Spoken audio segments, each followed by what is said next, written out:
Welcome to ThisDayLive, the Sunday talk show, where we discuss all things political, bringing you the top stories locally, nationally, and from around the world. I am Reuben Abati, and ThisDayLive begins now.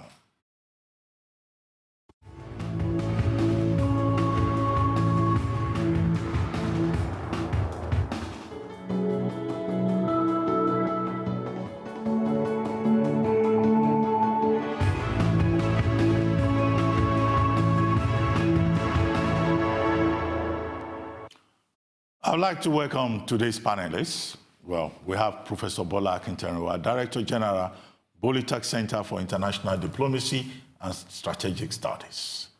Also here today is Ayo Teriba, CEO, Economic Associates. And also joining us is Arise News correspondent, Labo Daniel. Labo, welcome to this program. Thank you. Today we'll be discussing the stories that made headlines in Africa last week, and also Nigeria. We're starting off on a sad note. Today, 4 years ago, 58 boys were killed at the Federal Government College of Buni Yadi in Yobe State by Islamist militants, Boko Haram. They burned down 24 buildings at the school as a result of the attack.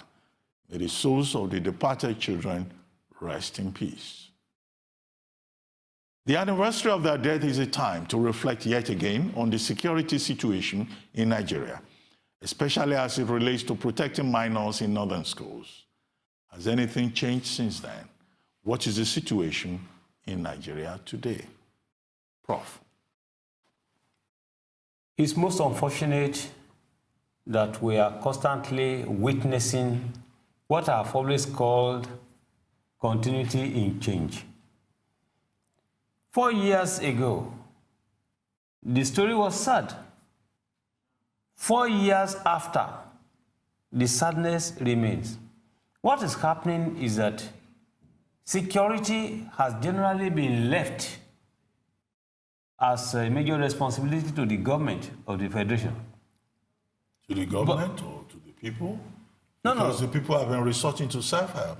Yes, I'm coming to that. But you see, at the end of the day, the level of intelligence gathering at the level of the people is at best very low. It is only when there is a major attack, a situation of insecurity, that we begin to react. You see, at the end of the day, what is happening is that we never, or hardly do we, learn from experiences of the past. For instance, if you look at the latest kidnapping, all right, taking away of that few girls, you discover that the we're still going to look at that, you know, the 105 girls precisely, who are missing. Yes. The same pattern, the way the Chibok girls were taken away, is exactly this way that has repeated itself. Now, we were told, according to press reports, that by evening time, after they've been served food in the school, all right, they had gunshots. It's getting dark. So everybody was running helter-skelter. And by that time, the Boko Haramis came in painted vehicles, military color. And they now presented themselves as if they are helpers, calling on the children, the pupils, to come.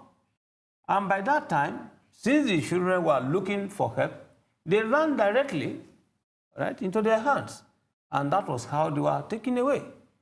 It happened before. It repeated itself. So we can begin to ask the question.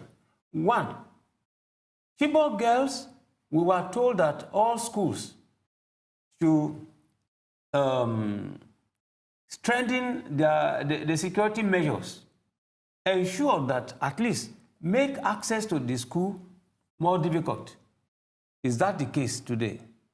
Now, the military, why is it easy for the Boko Haramis to imitate or have vehicles, all right, matriculated the same military way, and they wouldn't know already there are 4 vehicles, we were told? How do we explain the fact that at the end of the day, the Boko Haramis are living ahead, are researching ahead? Yeah, but 2 things I've taken from Prof's contribution. The failure of intelligence, if you like, you describe as the failure of security, which is a primary responsibility of government. But even more importantly, he has made a point that Nigeria appears to be going around in circles. Labo, what do you think? I mean, I can't but agree with Prof, because the reality is, I wonder how the military works, right? Because for me, based on my experiences working on several projects in the private sector, whenever things happen, the first thing we do is, okay, look, we do a situation analysis. What exactly has happened?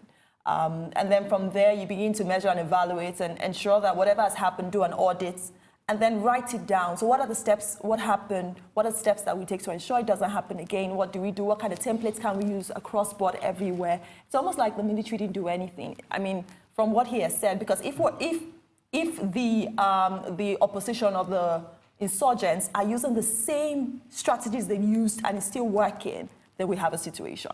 Because the reality is, even they know that the military intelligence is not that tight, because they don't have to change their strategies, they don't have to change the way they do, because they know that nobody's looking anywhere. But should we keep blaming the military? Because I keep hearing the military. You know why? Because, I mean, internal security is a responsibility of the police. It is a responsibility of the police, but the question therein lies, who gets all this money that we always hear is being given out? So we always hear, okay, there's a 1 billion here, or there's, this amount of money has been spent on security. Who is getting all of the money? What is the money being used for? Now, I understand that when it comes to security, it's almost like, oh, you can't really put your hands on it, it's security money, but how does it work? Because for me, I think for me, those are the main issues. Who is documenting these things? Who is ensuring that they pass out information to all of the school principals? So, for example, have the principals had a meeting since it happened 4 years ago? Have they been told how to defend themselves? Have the students been told what to do if this happens next time? Is there a number that they can call if it happened? Because the reality is, while we don't want to go into Yobe, if you see pictures, I mean, the pictures almost made me cry, because you'd see sleepers scattered. You could tell that those girls were running for their lives, but they were caught. So were they prepared? Are they armed? Do they know what to do? Who could I call? Everybody has a mobile phone these days. What do they do? Well, what are the... Nobody has done that. And that's why we may continue to have this kind of situations over and over and over again. Well, yes, Reuben, we need to differentiate between the responsibility of the police and that of the military when we are talking about internal security. When we are talking about civilian matters, minor threats to national security, the police will be there.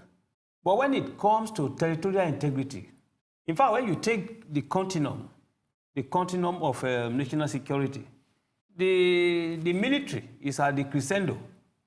So in this case, the moment we will have a group of people, all right, insurgents, now acting in a manu-military fashion, then it is the military that we should be talking about.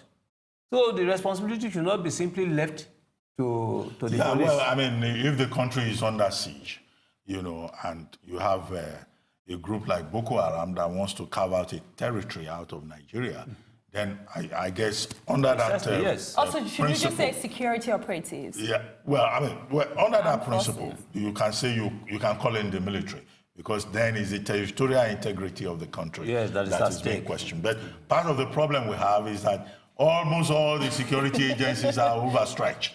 But let me take Teriba. I mean, we were promised change, It looks like nothing has changed. The French will say, plus ça a changé, c'est la même chose. Right, I mean, focusing specifically on the threat to the life and the safety of children in school. We need to do more to prevent. because what comes across is that we're secure. We've seen the case of the 105 girls, but we did see a similar case here in Lagos, in a school in Ekpe, where children were abducted, from school. So I think we should reflect more on what we can do to provide some level of security, for children in school. In the past weeks, we've discussed safety, of people, in their villages. I think more needs to be done.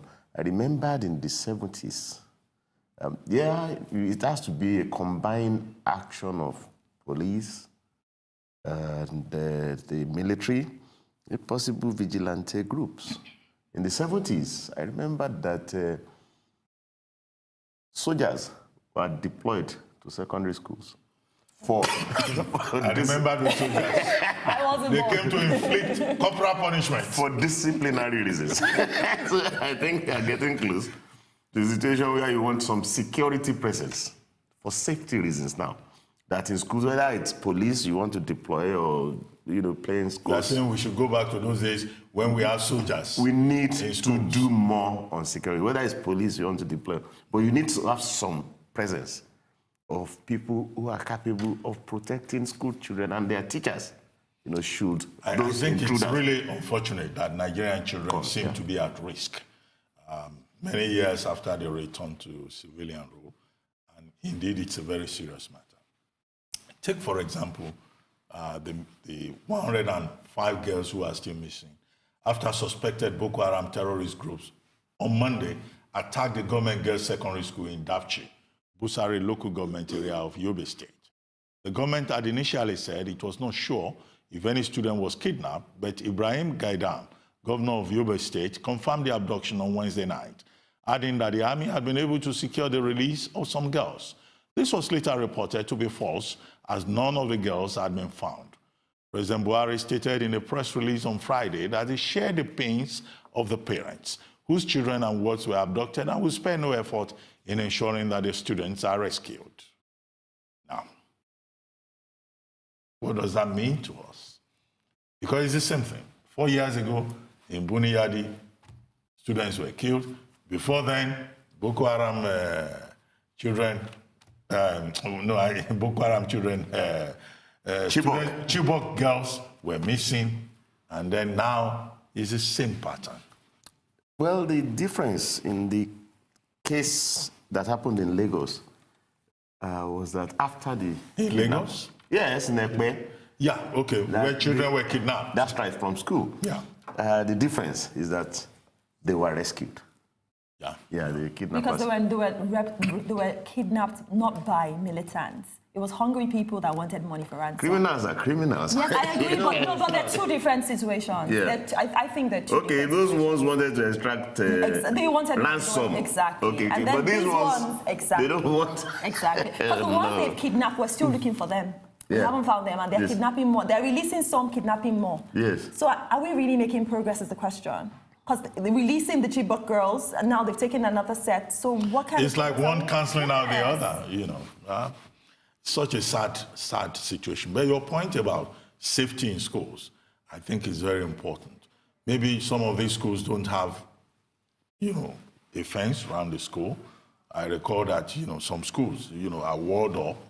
And when the Chibok girls incident occurred, there were many recommendations about what could be done about Nigerian schools and it's to make the children less vulnerable. Well, it's not so much about the fence. It's much more about the fact that when an alarm is raised, somebody should be able to respond and protect and the children need to know what to do. Yes, so these issues have to be discussed. The situation where an intruder comes and they do as they will and the children are helpless, it's not ideal. You have to question. You see, you are an educationist. You see, one missing point there is that we are not looking at the environmental conditionings of the kidnapping. We were told that it was evening time, around 7 p.m. It's already getting dark. Now, the good point you raised is that of the need for a muster point. If the school is already aware that in the event of any emergency, when you hear any gunshot or whatever, meet at so place, congregate at so place. That might have alleviated, the whole burden. But the situational reality was to the extent that when the pupils had gunshots, they were frightened. And they were running here and there in different directions. We were told that a vehicle was stationed outside the gate. But I thought in this case, the teachers were able to rescue some of the students as if they already had a drill, an emergency drill. That was when they were running into the bush, according to the report. So it was the kidnappers who now appealed to them, come. And when they saw vehicles in military color, those things, they thought that they were real soldiers, genuine soldiers, and they ran to them. So I subscribe to your earlier argument that there should be a need, for the pupils to be gathered at a particular place in times of emergency. Secondly, it is most unfortunate that in Nigeria, we hardly live in the future. We prefer to live in the past. We always react to events, all right? We don't have preemptive something. One good thing about the Nigerian military, which I like, is their defense philosophy. Their philosophy is that Nigeria's boundary, international boundary, is not with the immediate neighbors. It's not with Benin Republic. It's not with Niger or Chad. They see our international borders as far as being located in Mauritania, Mali. They are far away. So when there are problems, insecurity, that area, they consider it as if it is already happening within Nigeria. Therefore, they take preemptive measures to prevent, the problems being brought to the doorsteps of Nigeria. Well, that's not just about the military, it's about foreign policy. Yeah, that's because the foreign policy focus precisely of the Nigerian government is first the neighboring countries and then Africa. I wanted the to concentric add circles. Yes. that the point about reacting to emergencies is that in addition to the muster point, there should be some numbers you can call if in distress, and that you Well, expect. those numbers exist. Those numbers exist, but the question is, will you get the required response? Then again, And there's ensure that students in that Benue- don't have mobile phones. No, you In Benue, drill them, you tell the teachers, No, you in tell the Benue, people students. call the police. Yeah. But the police, did they respond at the right time? So there's something wrong with the security architecture in Nigeria. And because of that failure in the security architecture, individuals suffer. We talked about Buni Yadi. The people who are feeling it most are the parents of those 58 boys. Okay? Nigeria will seem to have moved on. And you can't run a country in that manner. You see, Reuben, you are quite right. I think we need to raise the level of security consciousness. We are not generally conscious in this country in terms of security. You go to offices, people will come and visit you. You will see confidential documents on table. We will put the documents there for guests to see. No. Yeah, and You then see- Nigerians talk a lot. Yeah, so in Our this people are case, so Tell me about vulnerable, it. But I think for me, the most worrying thing again was... And that's why diplomacy in Nigeria is the best intelligence posting because, the Nigerians are always ready to talk and to volunteer information. So we compromise ourselves in all ways. Anyway, Labo, have the last word on this. Yeah, the most worrying thing again was, watching the Minister of Communication, where there was the initial, they don't know the number of people missing. No, the Minister of Information. Information, sorry. We don't know the number of people missing, we don't know the number of girls, and I'm like, are we really still having these kind of conversations? Oh, they were kidnapped, but they were found. Oh, no, they've not been kidnapped, they were not found. It's just, we're still there again. So please, we need some kind of way that we need, like some templates of sorts that we can use across board these kind of situations when they happen. Yeah, the communication process, the management process. There are people who have even said, why is it that President Buhari has not even gone to the community? He should even speak. He should even go, before even going to community, No, not but a he statement. has already spoken. He released a statement. Have we seen him talk about how urgent it is? He's just releasing statements left, right, and center. Can we see him speak? We want to hear our president speak. Yeah. Well, does he need to address the nation? He has a spokesperson already. But where Labo is quite correct is that if Nigerians can see the pains right, in the face of the president, empathy. That's the word, empathy. In this case, people will be rest assured and they will go along with the president. But if you ask a third party to speak on your behalf, it does not communicate the totality of the message.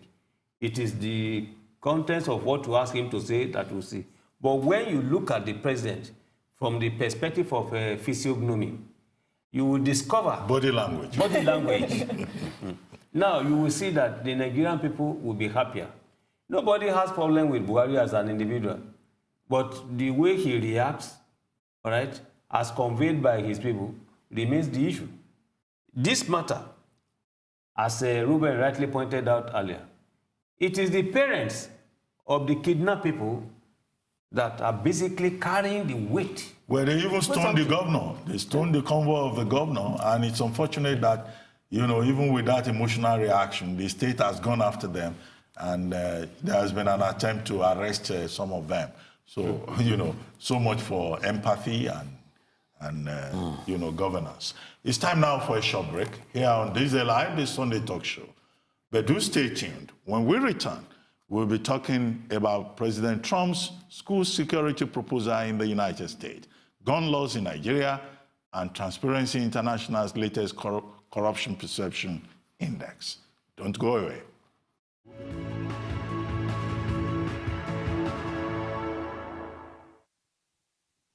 Welcome back to ThisDayLive, the Sunday talk show here on the Arise News channel.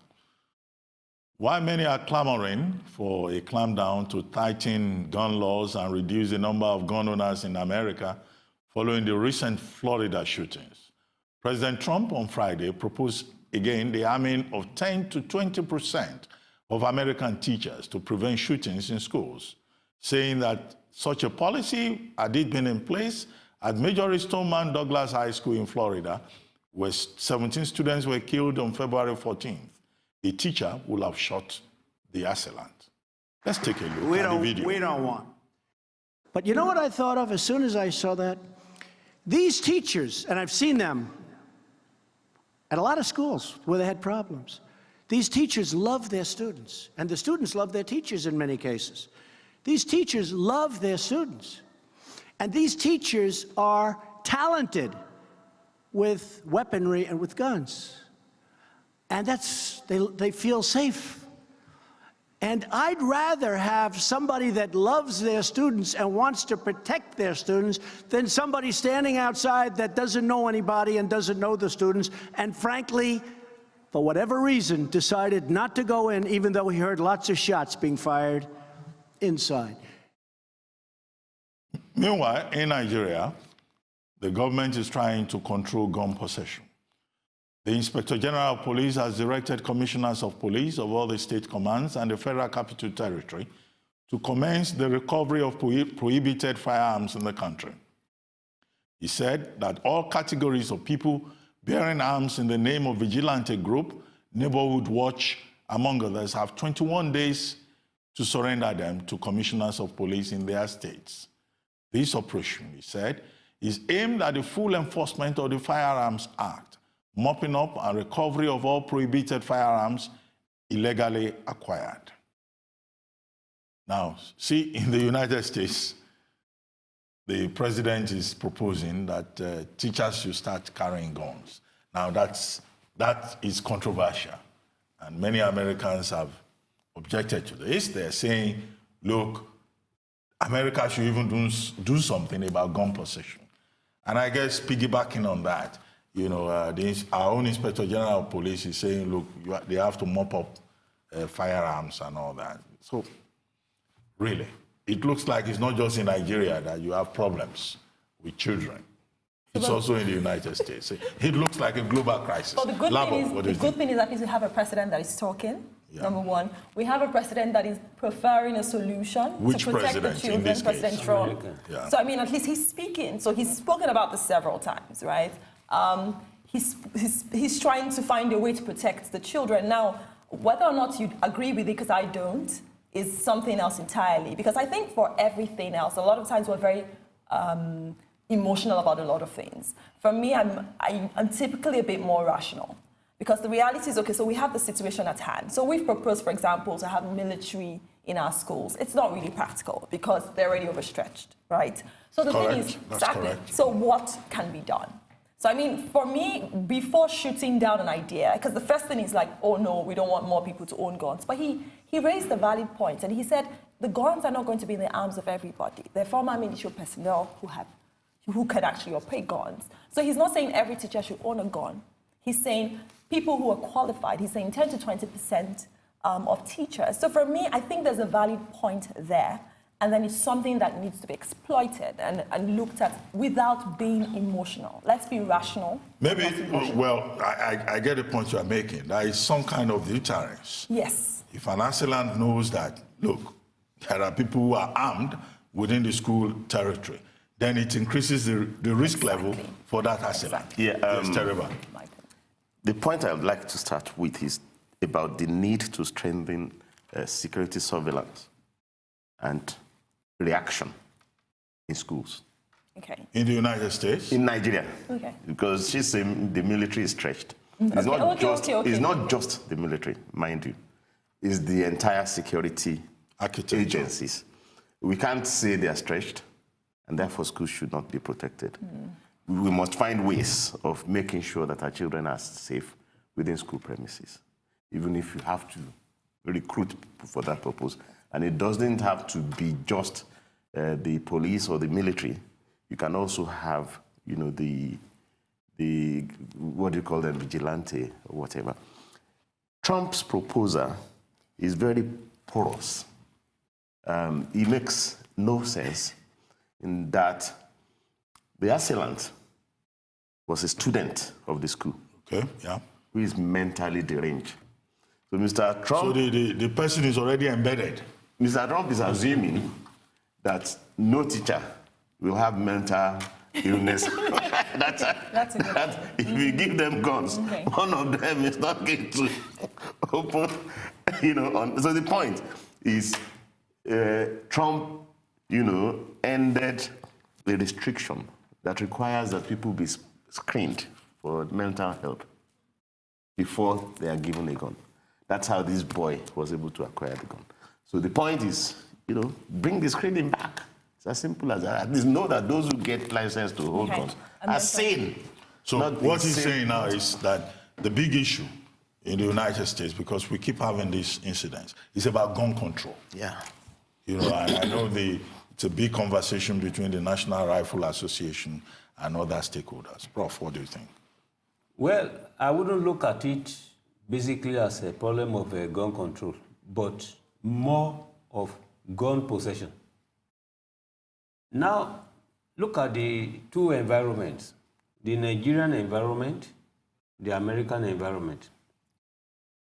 Contrary to the position of Labo, I want to believe that there is a good logic, all right, in what Donald Trump is trying to come up with.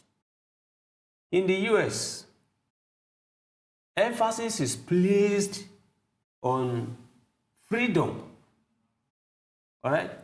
Freedom to acquire gun for as long as it is officially acquired and registered. So whether you are a teacher or not, many people are in possession of guns, all right? There was the time we had this report, somebody went to a cinema. An American looked at one guy, quote and unquote. He said, I don't like the face of this guy. Simply because he didn't like his face, he took the gun and shot him and reported himself Well, some American presidents have also been victims. Preci- Abraham Lincoln Precisely. was shot. J.F. Kennedy was also shot. And then, of course, we have the Reagan incident. You cannot be more correct. So the issue now is that when many people, because they are in possession of gun, and they can act irrationally, Donald Trump is looking at it from the perspective that in a school, if there is any threat, if there is any criminally oriented guy, and the teacher is equally well equipped, or have some law enforcement agents retired or still servicing to stay there, arm them, please, that can serve as deterrence. That's the way I want to interpret that policy. Yeah, but there are some Americans who have argued that, look, gun possession should be outlawed. Completely. And they have also said, look, this policy that is being proposed by President Trump is also even a way of increasing the number of guns in people's hands and making America far more vulnerable, rather than being a solution. What do you think? Yes, I've raised the issue. They are talking in terms of freedom. Those who want the guns, they are saying, look, for self-defense, for emergency, we want to have this right. You can then control. That's the other side of the coin where I agree with you that, yes, we can argue along the line that it's problem of control. But you see, at the end of the day, in America, America is a country of gun. It has always been there. But in Nigeria, it's different. If the IGP, the Inspector General of Police, is recalling or asking people, vigilante groups, to come and submit whatever arms they have, the issue is a little bit misunderstood by the IGP and his people. Now, before you can ask a community that is standing behind, right, like a rock of Gibraltar, behind the vigilantes, because the federal government or the state government has not been able to provide adequate security for their community. What's the replacement? There's going to be a conflict between the IGP and the community. And when they talk about recalling illegally acquired arms, I will agree. But if you admit that there are illegal arms in circulation, the issue is to ask how do they acquire them? If they got them illegally, are they reported? I think the biggest problem in Nigeria is the challenge of small arms proliferation. And Nigeria is a member of the West African Committee on Small Arms Proliferation. But that committee, I don't know how effective it has been. And even, in terms of registration of arms and ammunition, how many Nigerians bother to acquire arms and ammunition legally?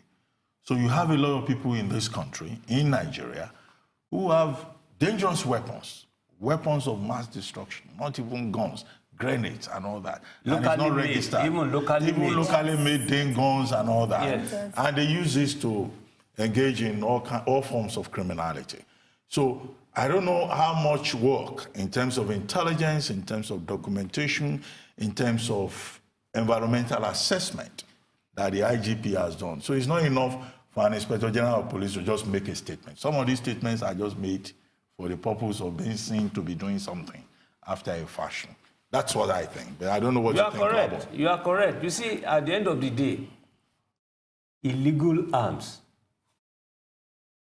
The illegality of the arms can only be explained that, look, information about it is not the possession of the government. They are not aware of that. And if people make all these small arms, light arms, in their villages secretly, why will you expect them to come into the open? They call it Bajinot. Yeah, but for me, I think more than anything else is the fact that while we've said, yes, they need to look for where they're coming from, but let them attack it from all corners. So, for example, I think before now, I don't know that there was a call to actually really enforce the Firearms Act. But now, even people that they might have it, but not at least everybody may become just a bit more conscious about it. So, or this one that the police has started asking for this, you know, what do we do? How do we address this? So I think that they need, because they have a responsibility. There's an act there. So looking at it from all fronts. The firearms has been there for long. Yeah, so the good thing, but the good thing is now, the good thing is now they're looking for how to fully enforce it. So we're making, progress. Well, I mean, we're in this same Nigeria where somebody brought in,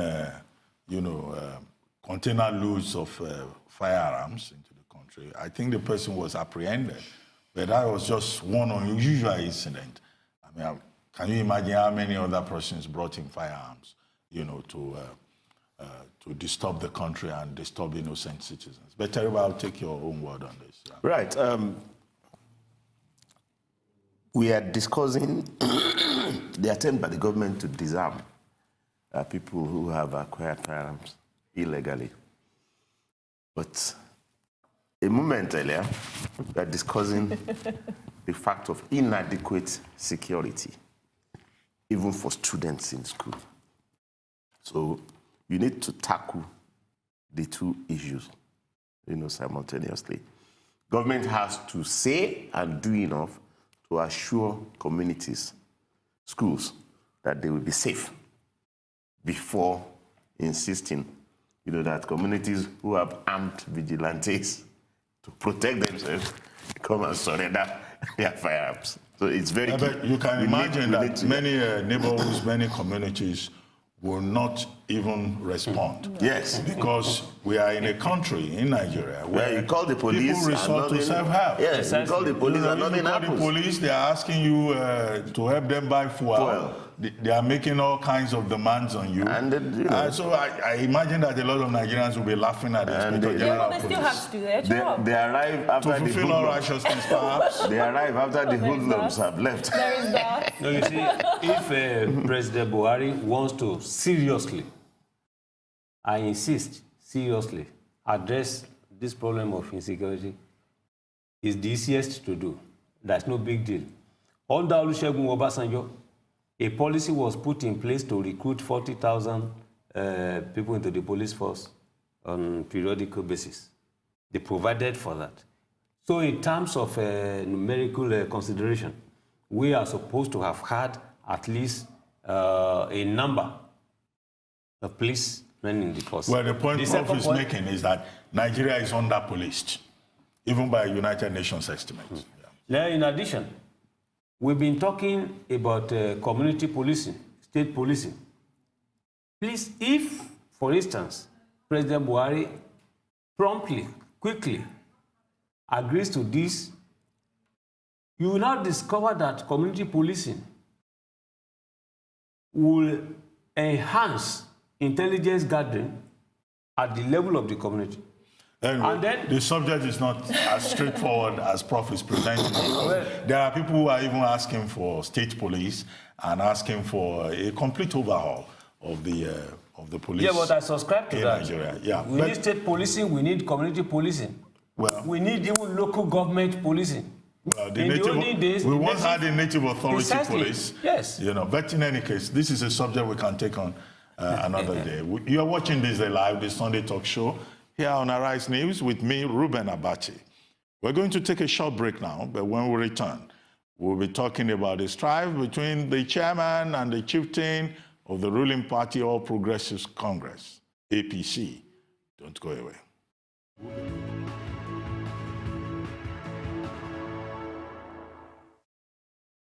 Welcome back to ThisDayLive, the Sunday talk show here on the Arise News channel. The Transparency International on Wednesday said in its latest Corruption Perception Index, CPI, that Nigeria dropped from 136 in 2016 to 148 in 2017 out of the 180 countries surveyed. This comes after the African Union named President Muhammadu Buhari as the continent's anti-corruption champion at its last summit in January, in recognition of the strides the current administration has recorded in the anti-graft war. The Buhari government has reacted to this CPI, saying the institution should focus on facts, not fiction. Facts, fiction. What is fact? What is fiction? Are we dealing with fake news? Teriba. Right. It's very important, that we discuss the Transparency International report on the perception of corruption, side by side with the recognition, if not the commendation from the African heads of state for our president, for his strides, in tackling corruption. You should be careful. I do not think, perception as captured by Transparency International Index, it may not be reality. It's not necessarily reality. Constantly, almost weekly, or if not fortnightly, you read headlines of this person wants to do a plea bargain. This person, we've discovered snake swallowed money. The external observers that, do the ranking for Transparency International do not know when the crimes are committed. What they hear is that another loot has been discovered. Even, loots, the snake thing happened like 3 years ago. So one has to be careful. I do think that it's clear that the fight against corruption by the current administration is unrelenting and is fruitful. But when announcements are made, the news about the snake, initially some took it as a failing of the Buhari regime before they discovered that it was, a probe instituted by the Buhari regime that uncovered it. So perception, be careful. Reality is that I do think that the African heads of states Okay, can we problematize more this? factual, yeah. Can we problematize this a bit? Look, I've written articles in the past about parachute journalism, parachute researchers, people who don't understand the Nigerian situation. So maybe that's where you are coming from. However, Transparency International is a very serious organization. It's an established, very well-regarded institution. It doesn't do it. Can I speak? Transparency Can I doesn't do finish? it. No, don't It relies interrupt on, me. yeah. Don't interrupt me. That's Okay. why I started by saying I want Okay. to All right. problematize it. Okay. I don't want to assume that they would, on the basis of hearsay, make that declaration. There must have been some research involved. And they also have a Nigerian office. So it may be wrong in the case of Transparency International to say that, this is just perception by outsiders. That's one. Two, the Nigerian presidency has also said they blamed Obasanjo, former President Obasanjo, and Obi Ezekwesili as being responsible for this assessment by Transparency International. And again, you can tie that to the point about, blame passing that the government has been accused of. The third point, of course, is that there are many Nigerians who insist, who believe, and who have argued that this administration is even as corrupt as the corruption that it is trying to address. That's one leg of the argument that you haven't looked at. I'll come back to you so that I can address the post at Labo. I think for me, there are certain parameters that I use to measure the perception of corruption. They're certain, they have metrics and they have all of that. So again, instead of throwing a response like you're just passing a commentary, why don't they just kind of look at, because to a large extent they actually have it publicly, how they actually measure the perception. So why don't you, if you want to address the issues based on, some of the metrics, don't just throw out a blame game, as we've said. And my question is, if it was in the favor of the administration, would they say the same thing? So would, because there's also that as well, because it's gone down, everybody's, crying. But if it was actually higher, would you have commended Transparency International in the first place? So I think more than anything else, if you're saying that it's based on fiction, then give us facts. Don't throw around the fact that it's President Obasanjo or Dr. Obi Ezekwesili. Give us the real facts. Prof, before I come to you, just one brief comment. It's standard practice for government to reject international assessments, whether you call it perception or you call it the truth. Consistently, Transparency International, Amnesty International, Human Rights Watch, and even more recently, Amnesty International, they've been saying a lot of negative things about the Nigerian situation. Now, the point that she has made, is it right for us to always say, well, this is just perception, this is not right, this is not true? You see, the two of you cannot be more correct. In international law and relations, there is this principle called international responsibility to protect. It was initiated by Canada when they started. And the cardinal focus was to ensure that countries, governments that are unable to protect their citizens, that are unable to ensure good governance, that are, in terms of genocidal crimes or those things, that the international community has the responsibility, whether it is invited or not, to ensure, protection of the people. Corruption now is an issue.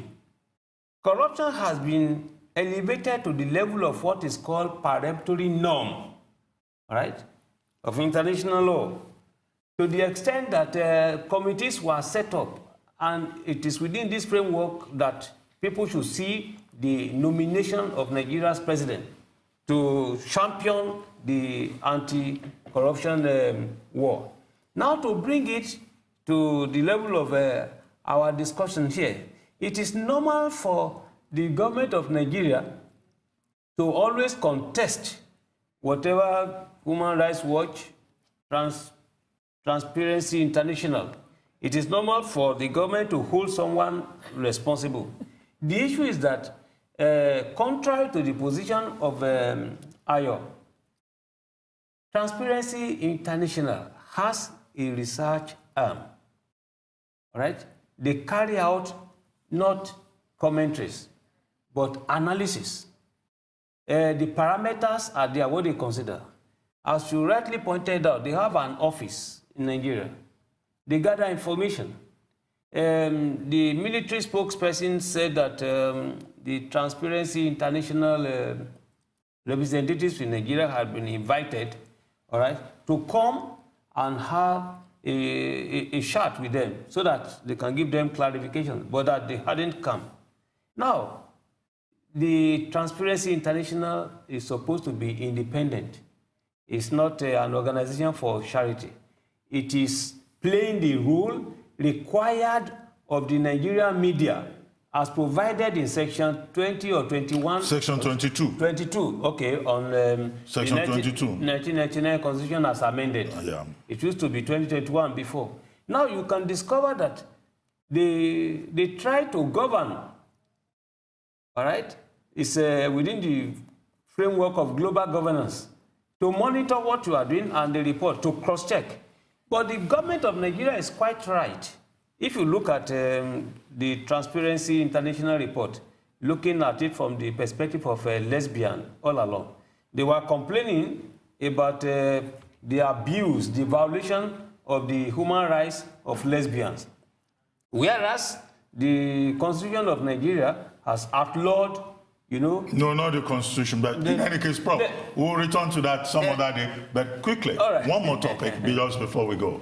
President Muhammadu Buhari on Friday met with the national chairman of the ruling party, All Progressives Congress, APC, Chief John Odige Oyegun. 24 hours after, his party chieftain, Bola Akinterinwa, accused the national chairman of sabotaging the reconciliation process he's leading, as directed by the president. Bola Akinterinwa accused the national chairman of not cooperating with him, saying some of his unilateral actions were capable of worsening the situation in some of the crisis-ridden states. Now, I'm sure you have all followed the story, the crisis in the APC, the reconciliation moves, and the fight across the states. Now, what does this mean for the APC and even for the politics of 2019? Let me start with you, Teriba. Oh, well, the problem is that the president has been reported to have appointed Asiwaju to That's Asiwaju Bola Tinubu. Asiwaju Bola Tinubu to reconcile the parties.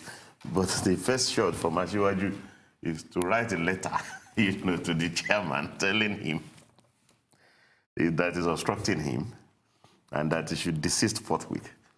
And the other news I heard is that Asiwaju is asking that the chairman be removed, the National Working Committee be removed. Disbanded. And that's not how to do reconciliation. That's deepening the conflicts. So perhaps the president and the chairman and Asiwaju and the rest of the party might want to explore alternative approach for reconciliation, in particular, because many of the parties to be reconciled actually have conflict with the Asiwaju. But Labo, isn't it unfortunate that within the political party system in Nigeria, the news is never about ideology, programs, or achievements. It's always about personality conflict.